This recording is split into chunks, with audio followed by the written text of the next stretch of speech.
राज्य के वित्त मंत्री हमारे साथ हैं और कहा जाता है कि राज्यों का जो रेवेन्यू है वो बहुत हद तक स्टेट एक्साइज के वसूली पे डिपेंड करता है।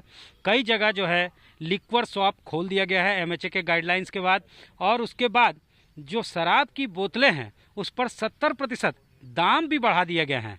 झारखंड में सब कुछ बंद है, कितना नुकसान इससे हो रहा है, इस मुद्दे पे हम सीधे बातचीत करते हैं। सर ये बताइए कि एक्साइज जो है मेजर सोर्स हो गया अभी रेवेन्यू का, क्योंकि जीएसटी आने के बाद बाय एंड लार्ज स्टेट्स को उसी पर डिपेंड करना पड़ता है। पिछले 40 दिनों से आपका दुकान बंद है, इस वक्त आपकी कमाई कितनी होती थी और अब जो है कितना नुकसान इससे हो रहा है? देखिए, बहुत नुकसान हुआ है बहुत नुकसान हुआ है। लॉकडाउन से इकोनॉमी बैठ गई है, स्टेट का रेवेन्यू भी बहुत घट गया है। मैं परसों बात कर रहा था फाइनेंस सेक्रेटरी से, बोला कि 30% अभी है, वो भी कम हो जाएगा अगर आगे बढ़ेगा तो। जो होता था 100 रुपये मिलता था, अब 30 रुपये। कारण ये है कि एक्साइज हमारा बंद है, टोटल बंद है। और वैट मिलता था पेट्रोल डीजल से, वो भी नहीं अभी चल रहा है। उसमें भी लॉकडाउन में कोई बाहर निकल नहीं रहे हैं, पेट्रोल डीजल खरीद नहीं रहे हैं। कुल मिला जुला के कहिए कि इकोनॉमिक कंडीशन, फाइनेंशियल कंडीशन जो है राज्य का बहुत बहुत ख़राब हो गया है। सर ये लिक्वर शॉप जो बाकी जगह खुला है तो आप लोग इसको प्लान नहीं कर रहे, क्योंकि इससे तो रेवेन्यू आपका आएगा। अगर आप कुछ सरचार्ज लगा के ओपन इसको करें और उसमें सोशल डिस्टेंसिंग मेंटेन करें जैसे एमएचए का गाइडलाइंस है, तो वो यहाँ पे आप लोग क्यों प्लान नहीं कर रहे हैं? और क्या इसके पीछे कुछ लॉजिक है कि हमको जो है कोरोना से बचना है, कुछ इस तरह का? देखिए, रांची जैसे शहर में जहाँ है, गांव देहात में कोई समस्या नहीं है, सोशल डिस्टेंसिंग मेंटेन करें।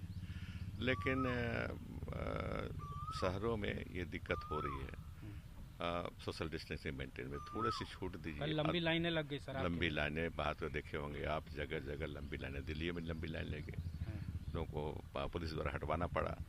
तो ये सब नहीं चाहती सरकार हमारी। हम लोग नहीं चाहते हैं कि इस तरह का हो। और इस बीमारी से बचने के लिए बस एक ही तो उपाय है, अलग अलग रहें हम लोग, सामाजिक दूरी बने, शारीरिक दूरी बने रहे। और अगर खोल दें, अब भीड़ आ जाए तो सब खत्म हो जाएगा। इसलिए यहाँ खोला नहीं गया। लॉकडाउन खत्म होगा, खोलेंगे। लेकिन घाटा तो हो ही रहा है, इसमें दो मत नहीं है, घाटा हो रहा है। एक आखिरी सवाल ये सर कि सैलरी देने की स्थिति खजाने में है कि नहीं?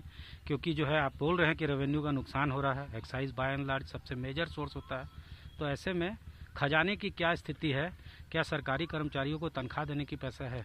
नहीं, ऐसा है कि अप्रैल महीना का तो दे रहे हैं हम लोग, उसमें दिक्कत नहीं हुई। अब मई क्या देना है, वो जून में देना होगा जब हम, तो हमको बैठ कर सोचना पड़ेगा, देखना पड़ेगा उस समय तक कितना आया। क्या हम दे सकते हैं पूरा? देना तो है ही, लेकिन पूरा दे सकते हैं। अगर डेफर भी करना होगा तो कितना डेफर करना होगा, ये सब विचार करेंगे। अभी समय नहीं आया, अभी तो शुरुआतें हुए हैं। 5 तारीख सोर्स के ऊपर भी काम हो रहा है। अल्टरनेट सोर्स तो अभी कुछ नहीं हो रहा है। अल्टरनेट सोर्स कहाँ से होगा जब सारा कुछ बैठा ही हुआ है? तो कहाँ से आएगा अल्टरनेट? मतलब वही दुकानें खोलने सब पर। दुकानें खोलने, खुला नहीं जा रहा है ना अभी तो। 17 तक लॉकडाउन। देखिए, हमने शुरू से कहा, राज्य सरकार ने, कि हम भारत सरकार के निर्देशों का पालन करेंगे। शुरू से कह रहे हैं हम, एक शब्द में कह रहे हैं, मुख्यमंत्री जी भी कह रहे हैं, मैं भी कह रहा हूँ कि हम भारत सरकार के निर्देशों का पालन करेंगे। वही कर रहे हैं हम। अब इसीलिए मांग कर रहे हैं भारत सरकार से हम कि भैया आपके आदेश का पालन कर रहे हैं, हमें कुछ मिलना चाहिए ना। उदारता के साथ हमें दीजिए, और कुछ नहीं तो हमारा जो बकाया है जो, उसी को दे दीजिए। कितना 1000 करोड़ होगा वो? 1000 करोड़ तो कोयला का देखें तो एक कैलकुलेशन है कि 60-65 हजार करोड़ है। उसी का देख लें तो सबसे ज़्यादा उसी में है। फिर वाटर टैरिफ में बचा हुआ है, भारत सरकार पैसा के जो संस्थान है वो हमसे पानी लेते हैं, उसका बचा हुआ 9 करोड़, लगभग 9000 करोड़ उसका बाकी है। तो इस तरह से बहुत जगह बकाया है हमारा, है ना। अगर उसको दे दिया जाए तो हमारा काम चल सकता है, बरकरार रहेगा। और ये जी बरकरार रहेगा, ये भी बरकरार रहेगा। हमसे बात करने के लिए जी उदारता के साथ दे। हम इतने कहेंगे कि भारत सरकार हम उनका पालन कर रहे हैं निर्देशों का, तो हमारे साथ भी उदारता के साथ बर्ताव करे और हमें दे, जो दे है उस पर। ठीक है सर, धन्यवाद हमसे बात करने। धन्यवाद। तो वित्त मंत्री जी, इनका साफ तौर से मानना है कि एक बड़ी रकम जो है बकाया है, ये चाहते हैं कि लॉकडाउन का पूरी तरह से पालन हो, इसलिए लिक्वर शॉप यहाँ पे नहीं खोला गया है, शराब की दुकानें यहाँ नहीं खुली है, जबकि उसी से एक्साइज से ही सबसे ज़्यादा रेवेन्यू आता है।